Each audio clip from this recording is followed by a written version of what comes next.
నేను బహుజన్ సమాజ్ పార్టీ భద్రాద్రి కొత్తగూడెం జిల్లా అధ్యక్షుడిని. మనం 20 గ్రామం కొసగుంపు ఆదివాసీ మహిళలు మరియు ఆదివాసీ గ్రామస్తులతో ఉన్నాం ఇక్కడ. 20వ తారీఖు అంటే మన శుక్రవారం జూన్ 20వ తారీఖున ఫారెస్ట్ అధికారులు ఏదైతే కొసగుంపు గ్రామస్తులైనటువంటి మహిళల మీద చేసిన దాష్టికం ఏదైతే ఉందో దాని గురించిన పూర్తి వివరాలు తెలుసుకుందామని మేము ఇక్కడికి వచ్చినప్పుడు మా దృష్టిలో అనేక విషయాలు, అనేక జుగుప్సాకరమైన విషయాలు మా దృష్టికి వచ్చాయి. మానవ హక్కులు పరిహాస్యం చేయబడిన సంఘటనగా ఇది బహుజన్ సమాజ్ పార్టీ నుంచి దీన్ని తీవ్రంగా ఖండిస్తున్నాం.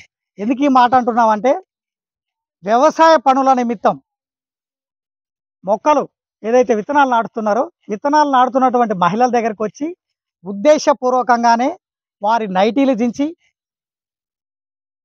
డ్యూటీలో ఉన్నటువంటి ఫారెస్ట్ అధికారులు వాళ్ళ వాళ్ళ వస్త్రాలు వివస్త్రులై స్థానిక యువతుల మీదకి అత్యాచార యత్నానికి పాల్పడినట్టు స్థానిక మహిళల వాంగ్మూలం ద్వారా మనకు తెలుస్తుంది.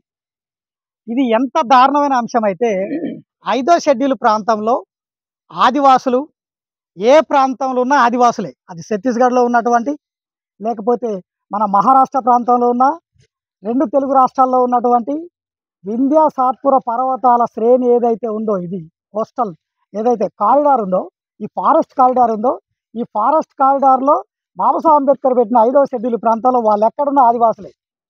బహుజన్ సమాజ్ పార్టీ తరఫున మీకు పదే పదే అన్ని రాష్ట్ర ప్రభుత్వాలకు, కేంద్ర ప్రభుత్వానికి చెప్పే సూచన ఏంటిదంటే, వార్నింగ్ కూడా ఏంటిదంటే, 5వ షెడ్యూల్ ప్రాంతంలో అసలు ప్రభుత్వాలకు ఏం పని? భారత రాష్ట్రపతి ప్రెసిడెన్షియల్ ఆర్డర్ ద్వారా తెలంగాణ రాష్ట్ర గవర్నర్ లేదా ఇతర రాష్ట్రాల గవర్నర్లు స్థానిక ఐటీడీ పీఓ ద్వారా జరగాల్సిన అడ్మినిస్ట్రేషన్ని మీరెవరు చేతిలో తీసుకోవడానికి? అసలు మీకు ఏ హక్కులు ఉన్నాయని ఆదివాసీ హక్కుల మీద మీ పెత్తనం చెలాయిస్తారు?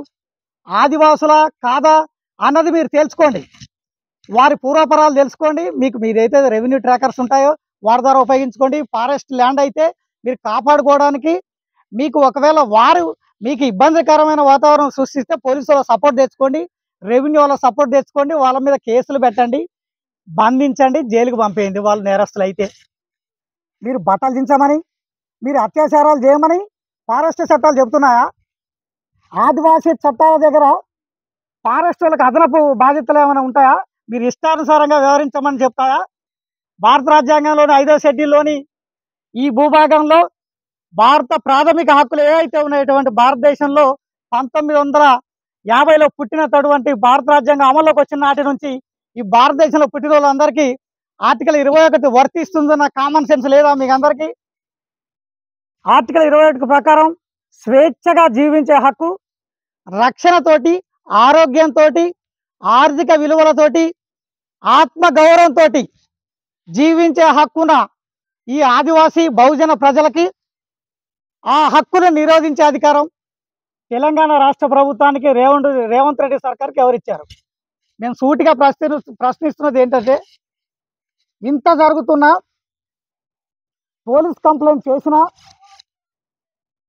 పోలీస్ శాఖ ఎందుకు మౌనం వహించింది దీనిపైన? ఇంతవరకు సదరు ఎవరైతే ఈ మహిళలపై దాష్టికం చేసినటువంటి పురుష ఫారెస్ట్ అధికారులపై ఎందుకు చర్యలు తీసుకోలేదు? ఎందుకు శాఖాపరమైన చర్యలు ఫారెస్ట్ అధికారులు తీసుకోలేదు? ఎందుకు పోలీస్ శాఖ ఎఫ్ఐఆర్ చేయలేదు? ఇప్పటి వరకు వారిని విచారణకు ఎందుకు పిలవలేదు? మరికొన్ని ప్రశ్నలు ప్రభుత్వాన్ని మేము సూటిగా అడుగుతున్నది ఏంటంటే, మీరు చట్టాన్ని చేతిలో తీసుకోవడానికి ప్రభుత్వ అధికారులకు అదనపు అధికారాలు ఏమైనా ఇచ్చిందా? రెవెన్యూ గవర్నమెంట్ ఏదైనా, రేవంత్ రెడ్డి సర్కార్ ఏమైనా అదనంగా ఫారెస్ట్ వాళ్ళకి ఏమైనా హక్కులు ఇచ్చారా? మానవ హక్కులు ఉల్లంఘించమని. ఇదేమైనా 9వ షెడ్యూల్ ప్రాంతమా? కల్లోలిత ప్రాంతమా? తెలంగాణ రాష్ట్రంలో భద్రాద్రి కొత్తగూడెం జిల్లాలో కొత్తగూడెం పట్టణానికి కూతవేడు దూరంలో ఉన్నటువంటి ఈ గ్రామంలో మీరు చట్టాన్ని ఇంత తీవ్రంగా ఉల్లంఘిస్తూ ఉంటే, స్థానికంగా చట్టాన్ని కాపాడాల్సిన ఎంఆర్ఓ, స్థానికంగా చట్టాన్ని రాజ్యాంగాన్ని రక్షించాల్సిన సిఐ, మీరందరూ ఏం చేస్తున్నారు? బహుజన్ సమాజ్ పార్టీ నుంచి తీవ్ర స్వరంతో మీకు హెచ్చరించేది ఏంటంటే, ఇప్పటికైనా ఆదివాసీ సోదరుల మహిళల పైన చేసిన దాష్టికాన్ని ఇప్పటికైనా మీరు శిక్షా స్మృతిలోకి ఎక్కించండి. లేకపోతే బహుజన్ సమాజ్ పార్టీ ద్వారా మేము కలెక్టరేట్ని ముట్టడిస్తాం. కలెక్టర్ గారికి రాజ్యాంగబద్ధంగా ఉల్లంఘనకు గురైన మానవ హక్కుల గురించి ఫిర్యాదు చేస్తాం. ఈ చర్యలు తీసుకొని ప్రభుత్వ అధికారుల మీద కూడా కలెక్టర్ గారికి కంప్లైంట్ చేస్తామని ఈ సందర్భంగా హెచ్చరిస్తూ జై భీమ్.